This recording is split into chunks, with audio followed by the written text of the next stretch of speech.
Hello and welcome to the Browns Blitz. Today is Tuesday, August the 3rd. I'm your host, Rod Bloom. Joining me today is my brother, Jeff. How are things going, Jeff? Hey, Rod. Going good. Getting ready for some real football to start. We're getting really close, yes. And our guest today is Ryan Crowley. Find him at RyanJ_Crowley on Twitter. Ryan, how are things going? Pretty well, thanks. Again, also ready and looking forward to some football. Can't believe it's almost here. Hate to wish the rest of the summer away, but I'm ready. Yeah, I know what you mean. Finally getting some days in the 70s here at my house, and I'm kind of enjoying it. Yeah, well, I would be if I wasn't, chained to my desk all day. But other than that,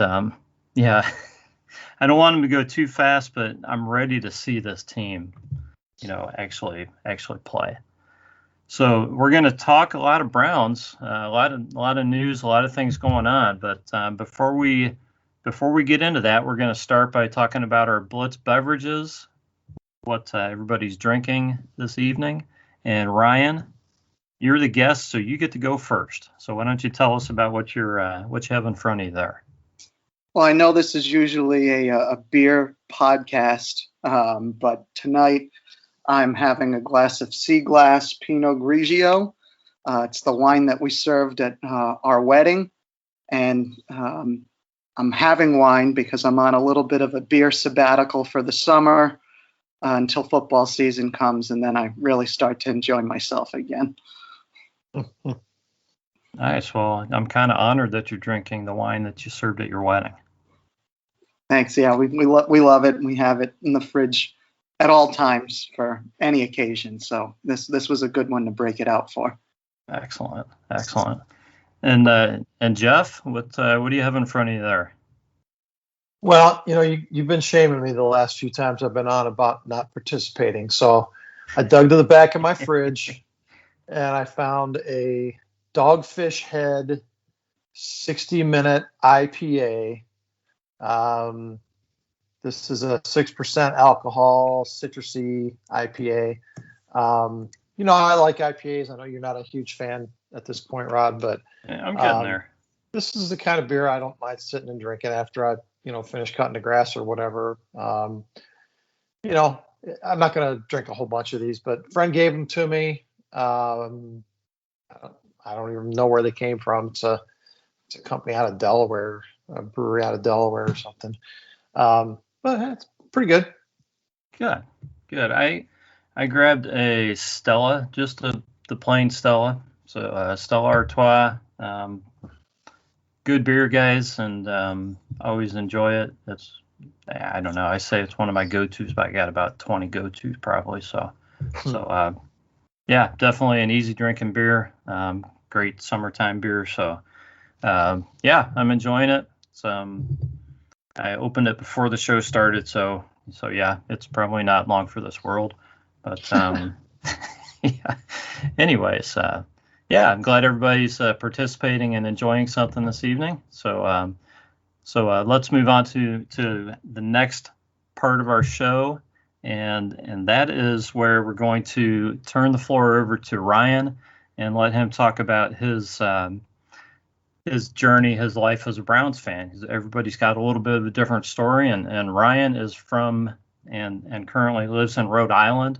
Ryan comes in for a lot of Browns games, so I think we all want to hear, just about his fandom and kind of maybe how it got started and just his story. So Ryan, take it away. Well, it all started when I was a young boy. When the Browns came back in '99 here in New England, the Patriots weren't yet the Patriots. So I never really rooted for the Patriots. They were the home team, and I'd pay attention to what they were doing. But when they came back in '99, the Browns, I just remember watching ESPN and all the fandom and the excitement that the Browns were coming back after being out of the league for a few years. And just that excitement and learning about the history of the team and the great players they used to have, it just really attracted me to them. And it was that year that I decided, I think this is going to be the team that I stick with. And I always have. We didn't get many Browns games on network television here. So we're either out at the restaurants trying to watch on the ticket, or nowadays we have a friend of mine who's got the Sunday ticket, and the door's always open for us to go over there and watch the Browns. When I'm not at the games, we're there every Sunday, a group of us. Me and my wife, the Browns fans, my buddy, the Giants fan, and and a bunch of Patriots fans. But they've got a few different TVs, so we're all usually happy. But just have always liked. The more I've learned about the team over the years, the more I've become passionate about being a fan. Got to Cleveland for the first time in 2010 when the Browns actually beat the Patriots, when Peyton Hillis had his big game.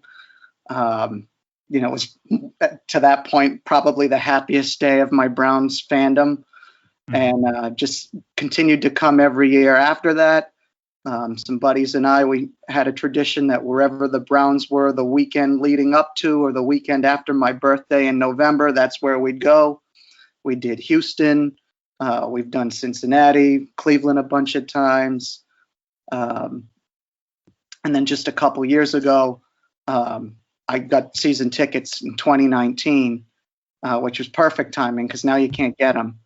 So that year we got out for, I think, 5 games. 2 tickets. So I usually rotate who comes with me. My wife comes for 2. My dad usually comes for a couple. Buddy for a couple. Last year we got out for one game. We drove out for the Colts game. And then this year my schedule's full. I've got to make up for lost time last year for not getting out there. So can't get enough Browns, can't get enough Cleveland. And it's gotten more fun and met more great people every year. Yeah, it's a great story. I mean, there are different kinds of Browns fans, and a lot of people were born in Cleveland, and maybe their parents rooted for the Browns, and they kind of feel like it's in their blood. But people like yourself who have who kind of pick the Browns, especially when you pick the Browns in '99, or in any of the really lean years and stuck with them for this long. And, I don't see how anybody could, look at you any differently from any of the people that were born in Cleveland, I mean, and I'm not saying they would, but you've definitely paid your dues like everybody else. And it's a cool story. Yeah. Definitely. I've reminded a few people over the years that they like to point out that, they were born to be a Browns fan. And I like to point out, well, I chose to be a Browns fan when being a Browns fan wasn't easy. So that's right. It's just, and now we're starting to reap the rewards of all those years of agony and patience, or whatever word you want to use to describe it. It's really getting fun now, and I'm super excited. Yeah. Well, it sounds like you chose to be a Browns fan based on your perception of other Browns fans more so than obviously the team, because the team was nothing at that point. So every Browns fan should take that as a compliment, I think.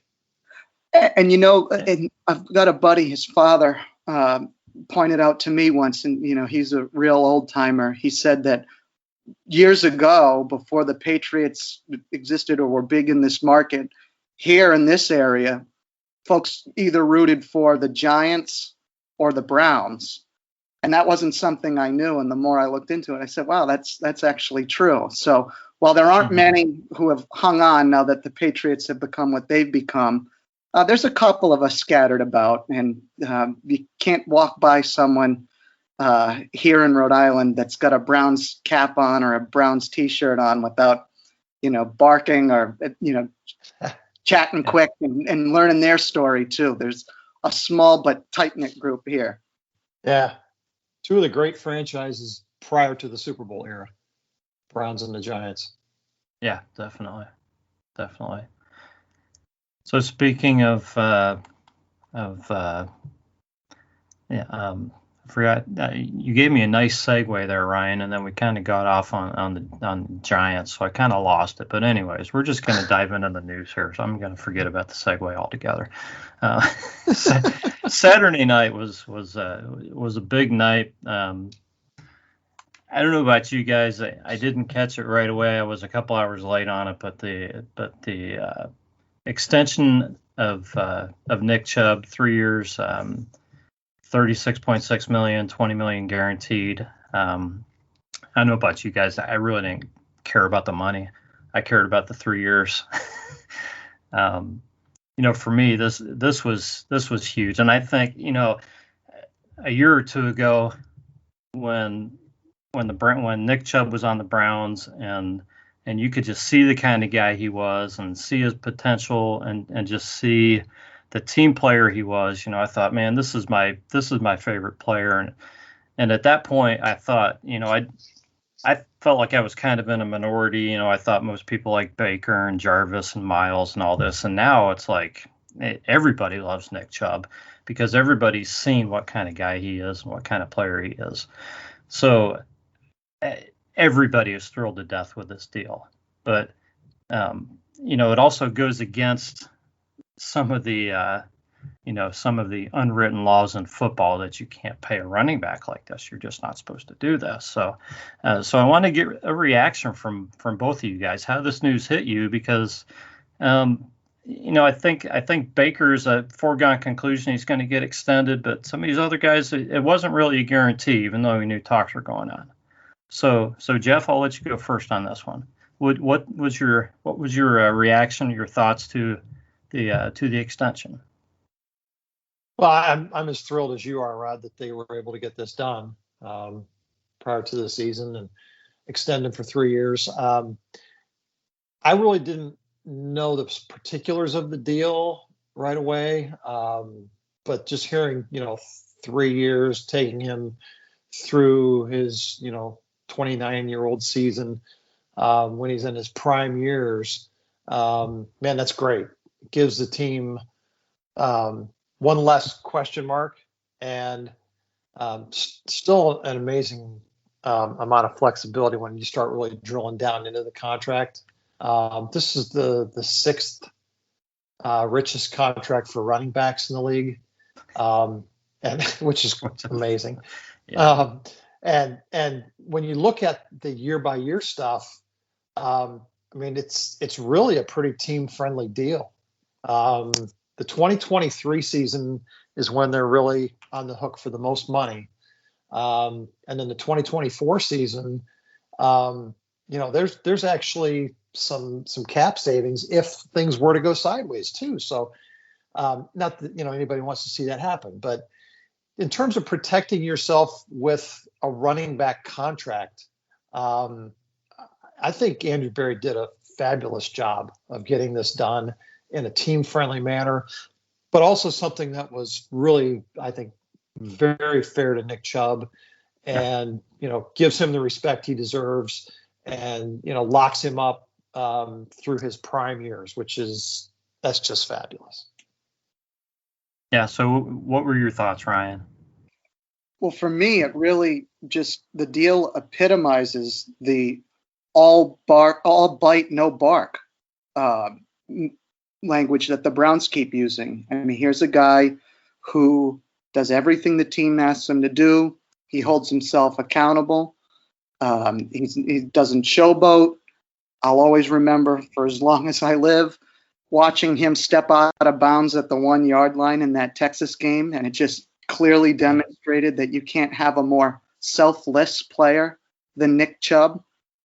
He's the exact kind of guy that you want on your team. He's only gotten better over the years. He was hurt for 4 games last year, came back and picked up right where he left off, really. And just the way that, I'm thinking too of the way the weather was last year in Cleveland throughout the month of November. You need a guy like him back there. And I know that people say running backs, don't make a difference or what have you, but man, it's hard to imagine how last season may have went without Nick Chubb, or if he had been out longer than 4 weeks. So it's a good team-friendly deal. It also gives him the opportunity to hit free agency again at 29 years old. And again, I think it just proves that the Browns not only are committed to retaining their own talent, but they're committed to keeping guys of good character. And, this is a good example for other guys in the locker room that if you do things the right way and you produce, you can be rewarded. Yeah, and I know that obviously team comes first. So the idea is to have Nick on the team and that is going to help the team win. But you can't talk about Nick Chubb and running backs in Cleveland without looking at the all-time leaders and the numbers, knowing that Nick's going to be in Cleveland for 4 more years. So I did the math on this, and if Nick needs to average 980 yards a season for the next 4 seasons to pass Leroy Kelly to get into second place on the all-time rushing list for the Browns. Obviously, number That's one crazy. on the all-time rushing list for the Browns is a bit higher than that, but it just shows you what he's done already to be able to average that for 4 seasons, to put him second on the all-time list. And the thing is, Nick probably doesn't care about that. He probably really doesn't. He would take wins over that. But I think he also has a sense of history, so he would probably, to him, it would probably be a big deal if he does pass Leroy Kelly just because of it happening. But I don't see that as a personal goal for him. Right, but to be the number 2 running back in an organization as storied as the Cleveland Browns, That's a lot. that's saying something. Yeah, he would pass. He's got a chance, and I don't have the list right in front of me. He's got a chance to pass several guys this season. So, he's going to pass Marion Motley. I think he's real close to Marion Motley. He's 1,200 yards from Marion Motley. He's going to probably pass him this year. And then he needs probably two good seasons to get past Greg Pruitt to number 4 all time. Mm-hmm. So with two productive seasons, he's going to be number 4 on the list if it by Nick Chubb standards. Right. And then 2 more on top of that, and he's I would think probably by the 3rd season he's got a real good chance of closing in on the 2 or 3 spot in team history, which is amazing. And this contract plays itself out, and you can start talking about Nick Chubb maybe being the 2nd best running back ever to play in a Browns uniform. Yeah, I would think so. Any thoughts on that, Ryan? I just can't believe that they pulled it off. I'm so used to them having these kind of players and not retaining them. And I know that this is different, and I know it's different leadership, but every time they're able to take another step in the right direction, it just gives me hope for the future. I love Nick Chubb. I don't think anyone was more excited that they re-signed Nick Chubb than my wife. She liked him as a player, and she bought me his jersey for Christmas last year, so she knows that I'll be wearing it at least another 4 years before I retire it. She was very happy about that. But no, in all seriousness, everything you guys have said is spot on. He continues, the arrow continues to point up for him. There's nothing that indicates that he's going to slow down. And let's remember too, he was drafted 2nd from his college in that draft. Sony Michel was drafted before him. And I just think the difference, it would be if the roles were reversed and we ended up with Sony Michel. I'm so grateful we had Chubb. It would have been nice if we had nabbed him at the end of the 1st round, so we would have had that option to keep him around another year, but we weren't afforded that ability given the way the draft fell. I'm just so happy they're keeping him. And really, he is a pillar of the offense. And for him to be the first guy that they've extended, I think demonstrates that ownership, leadership, they feel the same way. Yeah. So do you guys expect any more extensions before the season at this point, or do you think it's? I'm sure they're still talking to agents. Do you think there's a chance anything else happens, or do you think this stuff's kind of probably gonna go, into the season or past the season at this point? So what do you think, Ryan? I've looked at some of their big guys who are coming up. So obviously they've got Baker, Wyatt Teller, Warden, and Njoku. Ward seems to be very happy playing in Ohio. He's played there his whole career. So I don't know that it would surprise me if they were able to work something out with him. I don't know that the pressure is there to do that yet. But he's a guy that of the four I named, I could see maybe most likely. Baker, it seems like if they haven't done it yet, maybe they're going to play it out this season. I don't think there's a way that you can keep a player that you think is your franchise quarterback without paying them.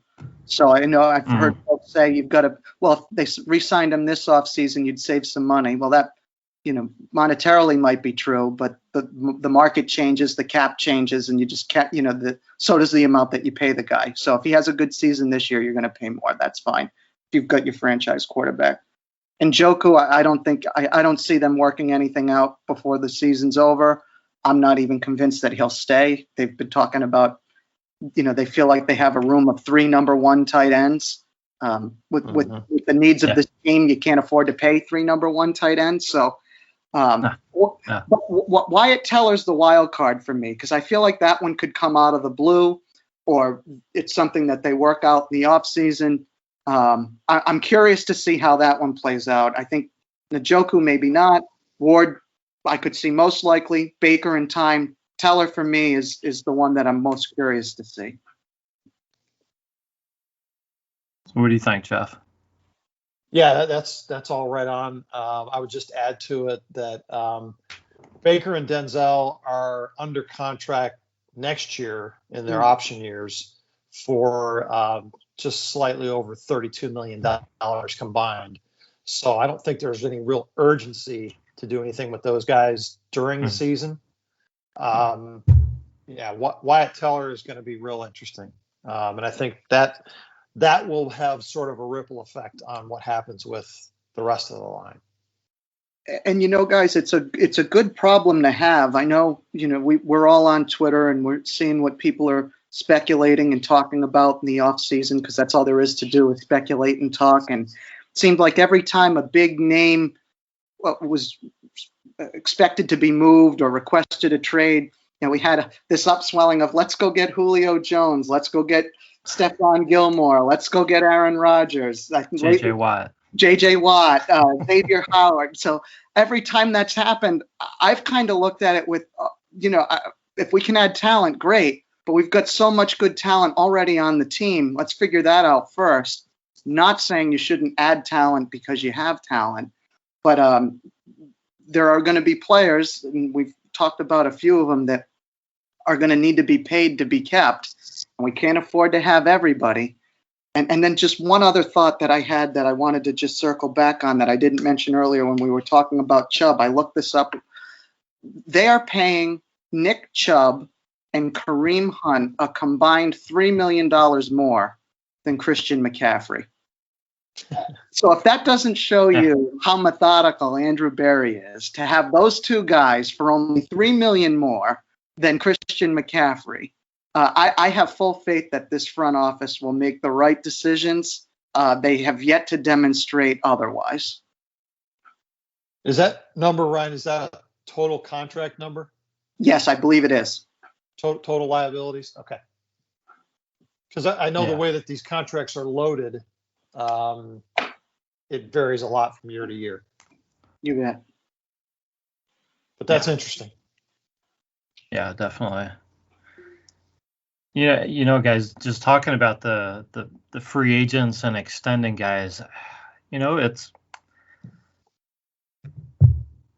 we're so used to in Cleveland just having just such a weird relationship with free agents and players because we couldn't keep anybody for such a long time, and we wanted to keep guys, and then guys got away, and then they went other places and they played well. And a lot of those guys, some of those guys were good. Some of those guys were really good. Some of them not even so much. Okay, but they were the best guys that the Browns had at the time, so we wanted to keep them. So now the Browns are in a spot where they've got all this talent, and the front office is trying to figure out how to sign it. But we also have the dynamic that we have a GM, and I know that we're only in year 2, okay, but Andrew Berry has shown every indication to us that he has the ability to find talent. So on one hand, you want them to be able to keep all these guys, but on the other hand, you have to have some faith in him that if somebody does get away, that he is going to find a way to plug that gap. And I don't know that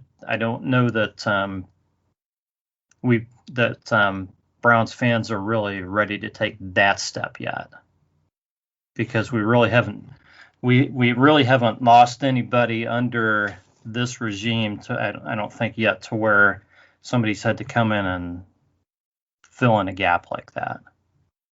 And I think once that happens, go ahead.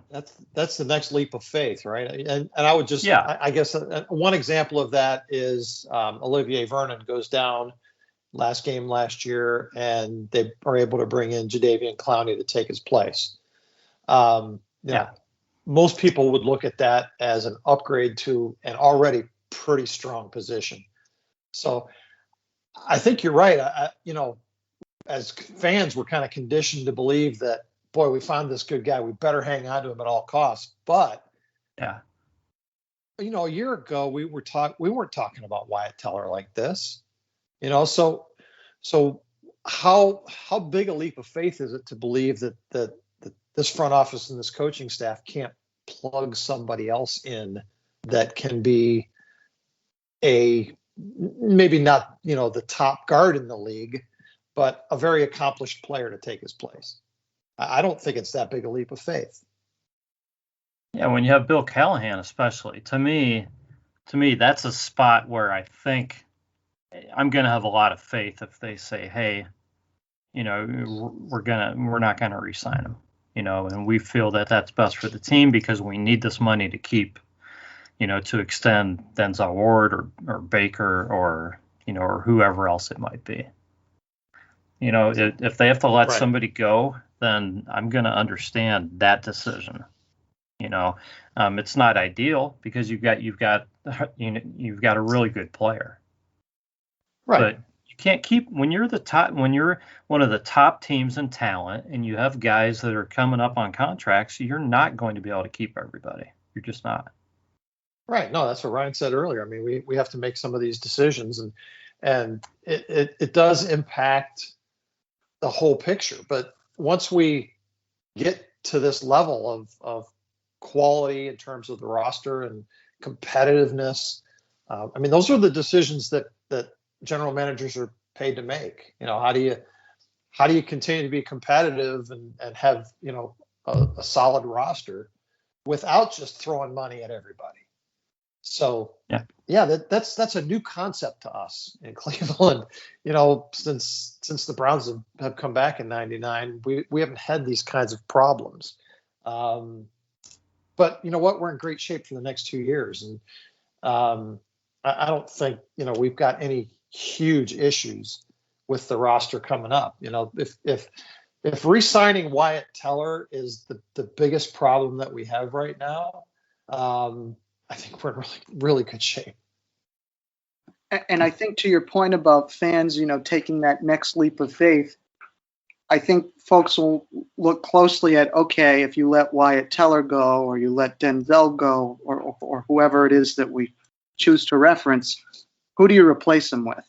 So I think it's going to be a while before we have that answer of whether this front office can do that effectively. I think they've already shown the ability to fill out the roster. I think they've shown the ability to fill the different needs on the team. I mean, just look at the last few free agencies and drafts. 2 years ago it was offense. This year it was defense. And I'm sure this upcoming season it's going to be a mix of both because they're going to be positioned to do that. When you have all of your starters returning on offense, makes it pretty easy to fill in whatever gaps or holes you've identified on for defense. But just the fact that we're even having this conversation just shows that we're in a good spot, and this is a really good problem to have. We're gone are the days where talent's leaving and we're paying big fat checks to guys who just want to come here for their payday. Right. Those days are over, and now we're having the conversation about keeping our own talent and who to replace them with, and having faith in the front office to do so. So just that we're even having this conversation is great.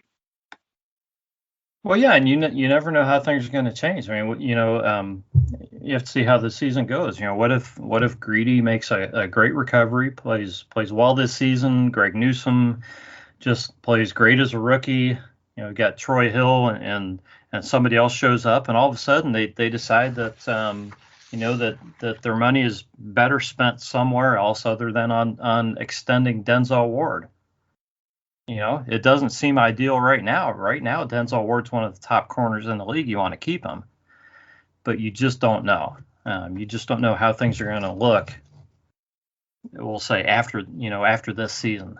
So yeah, I think you do have to have a little bit of faith in this front office. And what you're saying about Vernon, Jeff.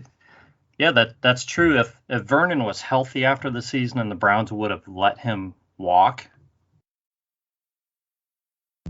before they waited and signed Clowney, I think people would have been a little concerned. Yeah. People would not have been happy with the Tech McKinley signing whatsoever, Right. Right. Thinking that he was going to be the only guy, and then they would have been just relieved with the Clowney signing. So, right. I think people will get to where they have more faith. But I mean, obviously, it's not like these guys are still human. So we can't expect every single move that they make to work out perfectly either. No, that's not the nature of things in sports. But with the salary cap and the way contracts are structured in the NFL, it's where you're most likely to be able to do this. And the Browns have finally made some of the right decisions and put the right people in place to be able to build out this kind of a roster. And now we have to just believe that they're going to be able to do that going forward and just kind of enjoy where we are right now. Yeah. So the same night that Chubb was extended, Paul DePodesta was extended to where he, Andrew Berry, and Kevin Stefanski are all locked up through the 2024 season. Mm-hmm. So that's alignment. That's that's continuity. Continuity. That's the word I was looking for. Thank you. Yep. We're done with the revolving door. Yeah. So I think the entire franchise, everybody in charge should kind of see that as a vote of confidence. Not just DePodesta. The fact that these three seem to be together as a team, because things seem perfect right now, but the Browns haven't played a game yet. So it still comes down to wins and losses and all this. So, there's still a concern that if things don't go perfectly during the season, that Jimmy's going to stick his nose in there. But I think that concern is getting, to be less and less. And how do you guys feel? Are you concerned about that at all? Because we really didn't see that last season. I mean, if the Browns start off, say something weird happens and they start off 2-3, are you guys going to be terrified if there's some press conference and Jimmy comes walking out and starts apologizing to people or something? Jimmy will scare the crap out of me as long as he owns this team. I got to be honest though. I'm just been in such a good headspace with this team. I haven't really spent much time at all thinking about Jimmy, which is, oh boy, that's the worst thing you can do is not think about Jimmy for Jimmy. Well, I listened to, so Paul DePodesta, he kind of sits, we don't hear from him all that much. Andrew Berry, he's very measured, team-oriented in what he says. Stefanski, he's very team-oriented in what he says. These are supposedly the guys DePodesta wanted. So I look at those three guys, and if something's not going right, I look at it and I think, okay, let's rewind Browns history here. Who's going to bag who? And I have a hard time of answering that question. I don't see those three guys trying to cannibalize one another to save themselves. Now, granted, they haven't played any games. If they're 2-4, 2-5, that could change. I get it. Circumstances can dictate the way people are, but they're all just so measured. And Jimmy seems content with the way things are. I know they had a good year last year, so it will be interesting to see if things don't go as well, how he'll feel. But I feel like he gave Paul DePodesta the ability to sort of fill out this front office and this team in the way that he thought they should. I mean, that was the rumor that he wanted Stefanski when they kept Kitchens, right? So I kind of feel like those three guys almost have to be in lockstep. And now with this extension, they're all anticipated to be here for the same amount of time. So I don't see a hiccup doing what other hiccups have done for us in the past. And maybe that's just me being overly optimistic, but I'm just trying to look at this different because it really seems like we have different people in charge here. And I think Jimmy over time has recognized that he can't fix it. And if he thinks DePodesta can, then he should continue to stay out of the way and let him do what he's been doing. Yeah, I think you're right. It's just that I don't know if I don't know if we can guarantee that Jimmy has completely recognized that or not. We can hope. I don't know if there's a way to know for sure or not. So I'll never guarantee Jimmy or any other Cleveland Browns personnel, coach, player. That's come back to bite me too many times over the years. But I agree with you. If I was to put money on it right now, I would certainly go with I would certainly bet that these guys are going to be here through 24, just based on last season and based on what I'm seeing right now out of this team, the coaches and everything else just in training camp. I mean, it just seems far-fetched to think that the wheels could fall off completely off this organization. It just does.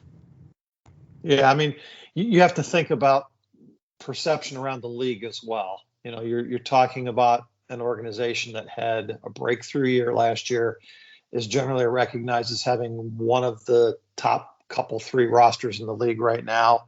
Top young coach. I mean, he won Coach of the Year. Coach of the Year, top young coach, top executive, and is considered a Super Bowl contender right now after only one season together. For Jimmy to blow that up, the hiccup would have to be like really, really big. It would have to be major, or he's going to look like a fool. He's going to look like a total fool. Okay, so I don't know if 24 is a little maybe too optimistic, because you got to think about, how far out that is and how much can change between now and then. I mean, there's only, a couple of non-draft choice guys that are even under contract that far out. So,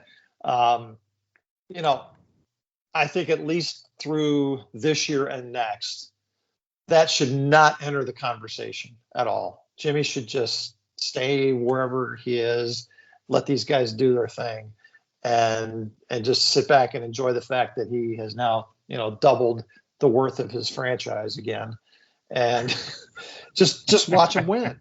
And he doesn't have to do anything. Just stay out of the way. Yeah. Well, and these guys, DePodesta, and even Jimmy to an extent, in that he gave DePodesta the latitude to do this. They seem to be ignoring the fan noise.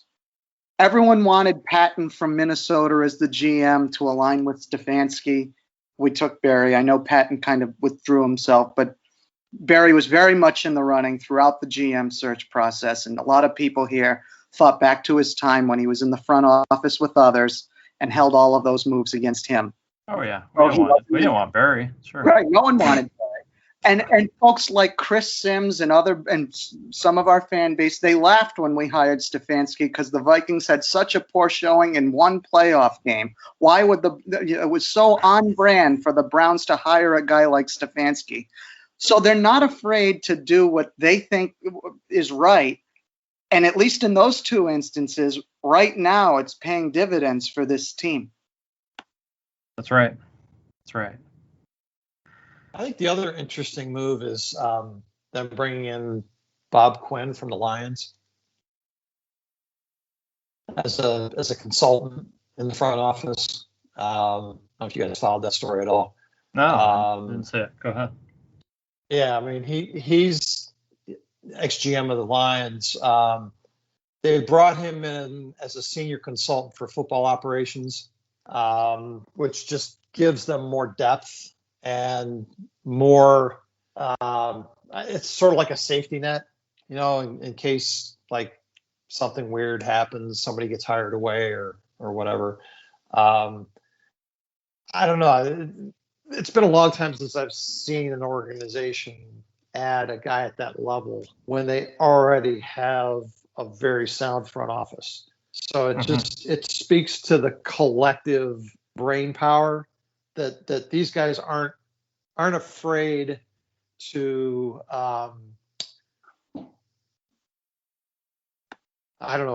be in a group of guys that have equal authority and are highly regarded without feeling threatened.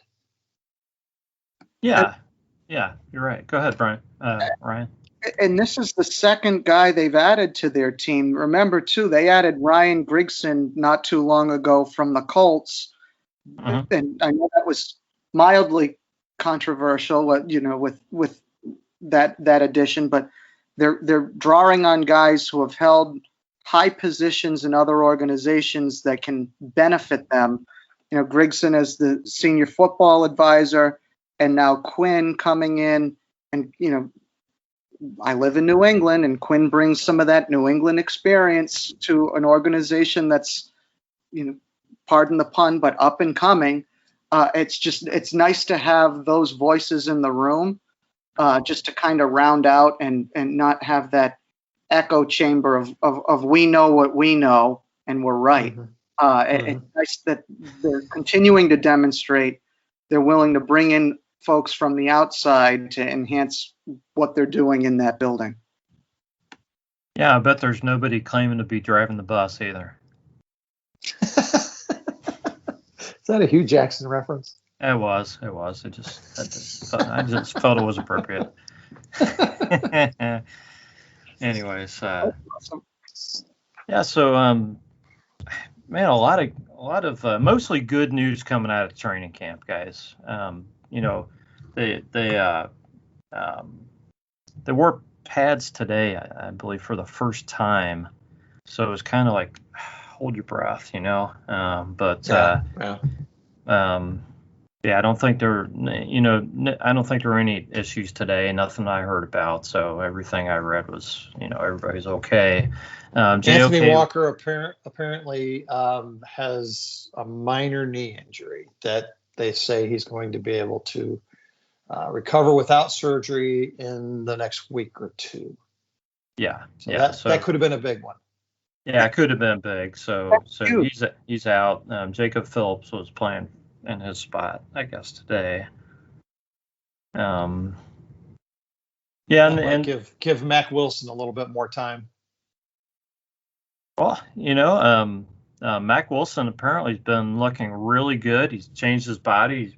He's got some guys helping him out, mentoring him a little bit, and he looks good. It's going to be probably a tough road for him to start this season, but I don't think before the season, before training camp, the talk was Mac going to make this team, and Right. a lot of people thought Mac didn't really have a shot at making this team, and now he's looking good. So, hey, guys are making the decisions tougher so far. It's early, but they're making decisions tougher. Mm-hmm. I'm so happy with Mac Wilson too. He's really thrown his arms around the city of Cleveland, and I know his play hasn't been what folks hoped it would be over the last couple years. But man, he never looks like he dogs a play. If he misses a tackle, it's poor technique. It's not lack of effort. And this is a guy 150 pounds in Rhode Island making that comment. So take that for what it's worth. But I root for him because he's really, really embraced the city. He's really embraced the Browns. He's really embraced the culture and the blue collar nature of the team in the city. And he's sort of, in a way, stepped right into the role that Christian Kirksey had. He brought the dog chain. He's got the GV Art shirts for all the linebackers every week. And he's a good guy to be around. And I'm just so hopeful that he can continue to improve and play and contribute on this team. I'm so happy to hear all the positive reports on him because he's a guy I'm really rooting for. I think that's great. I think that the problem that most people have with him is we talked about the culture change, and Mac Wilson to this point has been all bark and no bite. Agreed. And I think what Rod was saying about having some mentors, I think that's going to help. I don't think you've heard as much from him in the off season. I think you've probably seen his pictures, but they're all doing that now. So I as long as he can continue to point the arrow up on the field, I'll support him and get behind him. Sure. Yeah. Rod, the injury that has me concerned is Ronnie Harrison with a hamstring. This is a guy that we're really counting on, and he had a real hard time staying on the field last year. And we know how hamstring injuries can just linger throughout the season. That's just opening the door for some of the younger guys, to have to step up. Yeah, and the Browns, I guess Javonte Moffett was out playing safety with the first team today because they had a bunch of guys not playing with Ronnie Harrison and some Delpit's other guys. On a limited snap count. Delpit, I think Redwine was out for some reason. Yeah, he had an ankle injury, I think. Yeah. So they're a little banged up in the at safety. A couple other spots, but yeah, I think you're right, Jeff. That's definitely a concern. I don't know. I don't know if you can really depend on Grant Delpit, to be out there week one at this point. So obviously, we've got one safety and John Johnson who's going to play, but it really would have been nice to feel more confident in Harrison, but we'll see. Hopefully we'll know more, but it's definitely a concern. So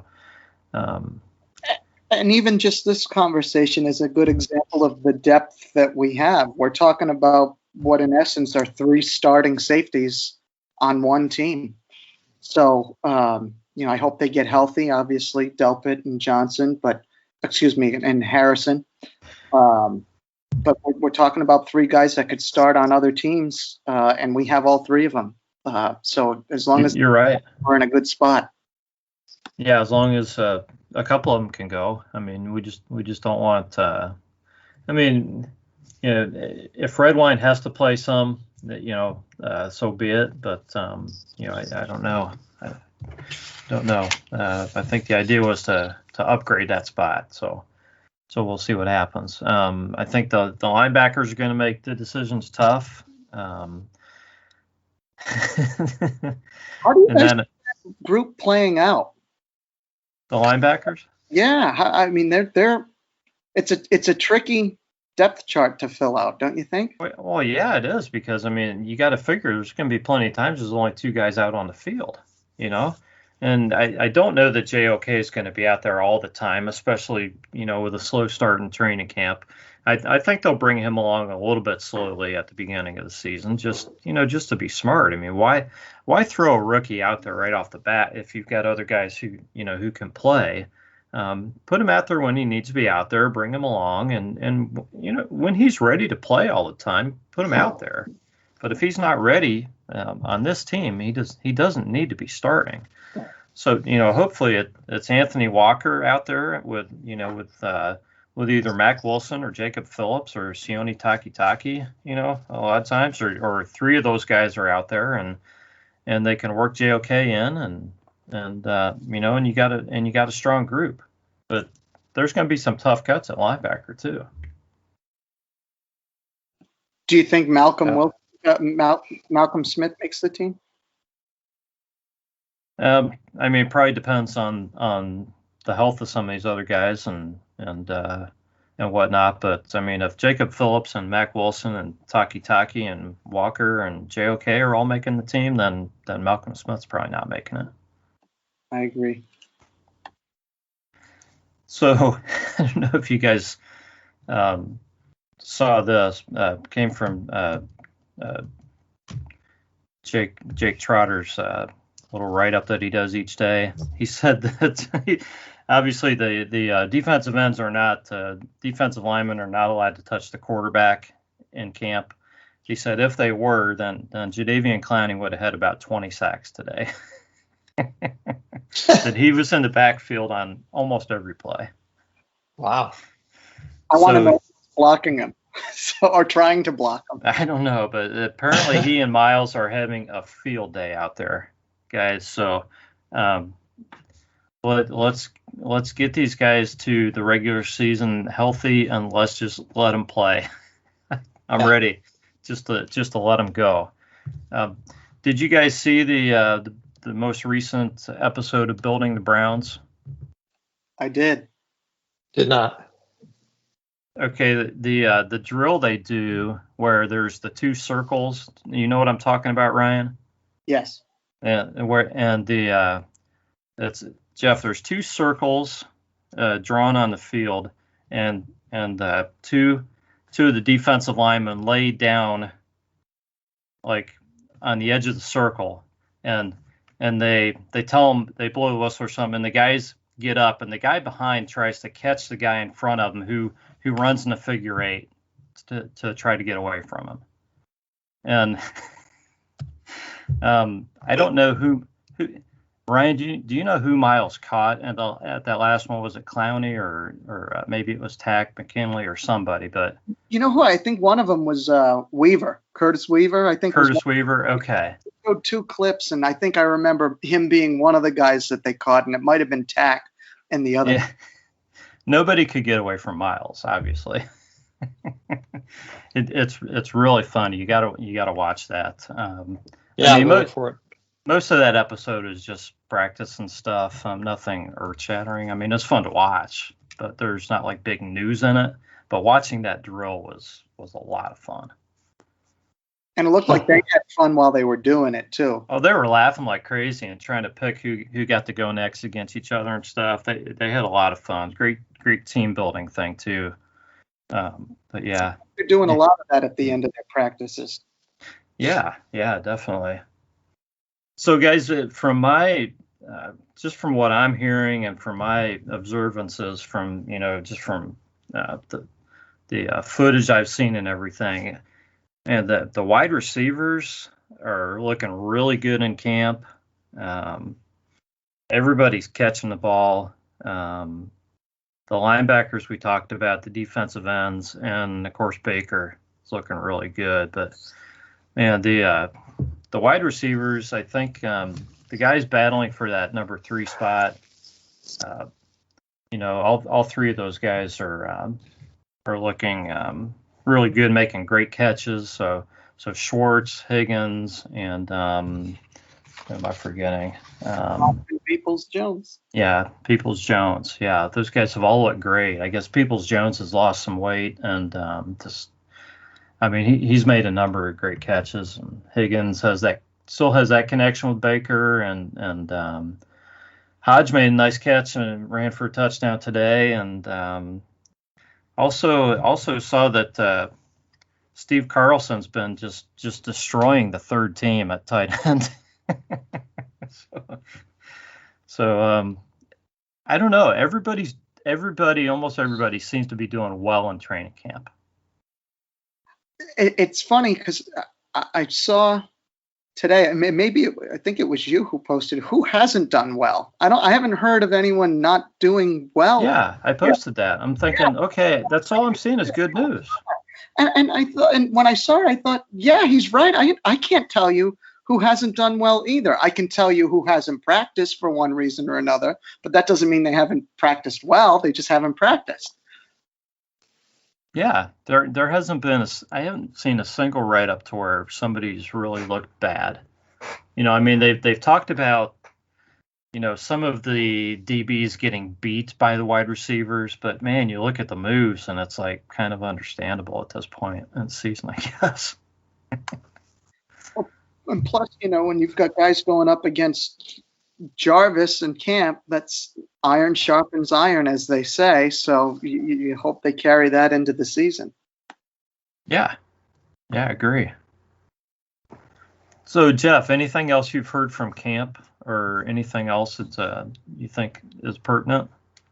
The only thing I would add to what you were just talking about is I saw today that your guy, Alexander Hollins, let a beautiful throw from Baker go right through his hands. So he's not making his case, huh? He had a chance to stand out today, and he kind of whiffed on it. But other than that, I concur. Things are looking good. We just hope that these little bumps and bruises don't linger. Yeah, I think that's the main thing, keeping guys healthy. Hopefully most of these guys will recover, and yeah, absolutely. Harrison, man, hopefully we hear some good news on him. Hopefully that hamstring's not going to be something that's going to keep coming back over and over, because you know how those things can be. Yeah. So Ryan, is there anything else from training camp or anything else you'd like to talk about? Who I'm most interested in, and I know you've touched on this in previous episodes, is Demetric Felton. I'm so curious to see what kind of role he'll play. I've heard a lot of comparisons between him and Duke Johnson.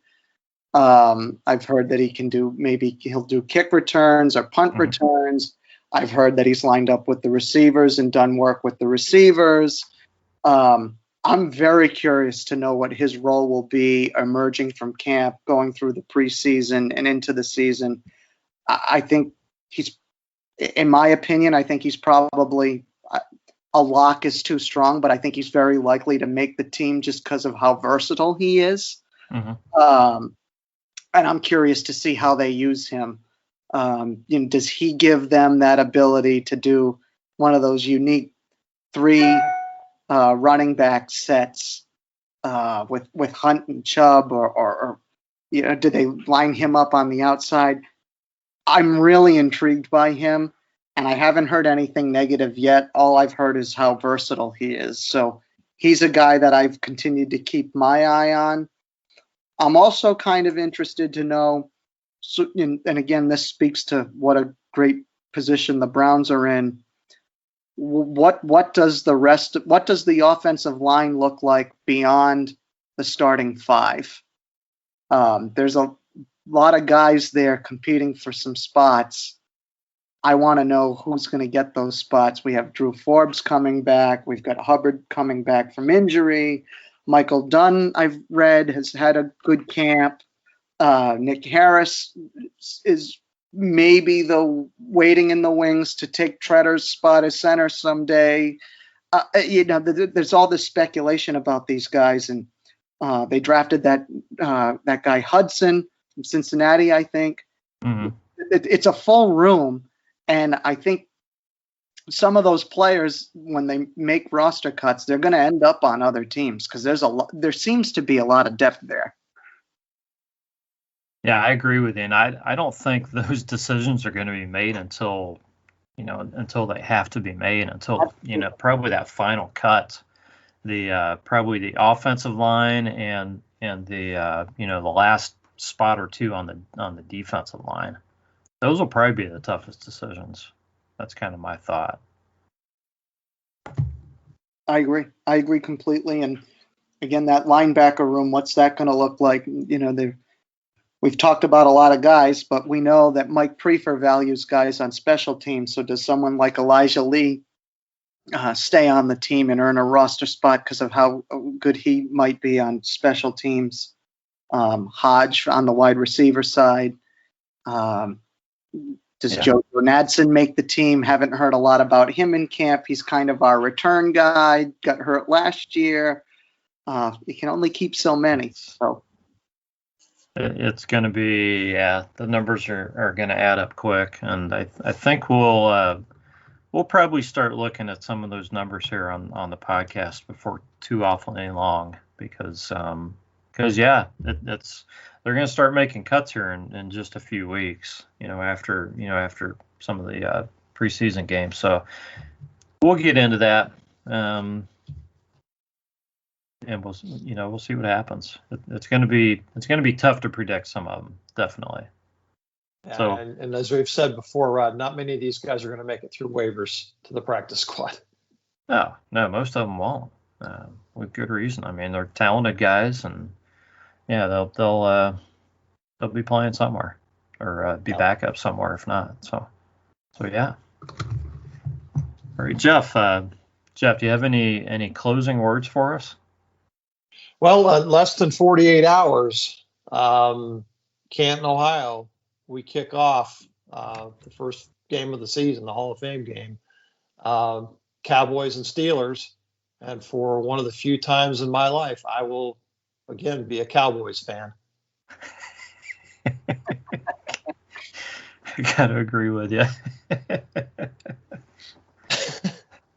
Yep, go Cowboys, yeah. Ryan, we appreciate you coming on and talking with us. Would you like to give us some closing words?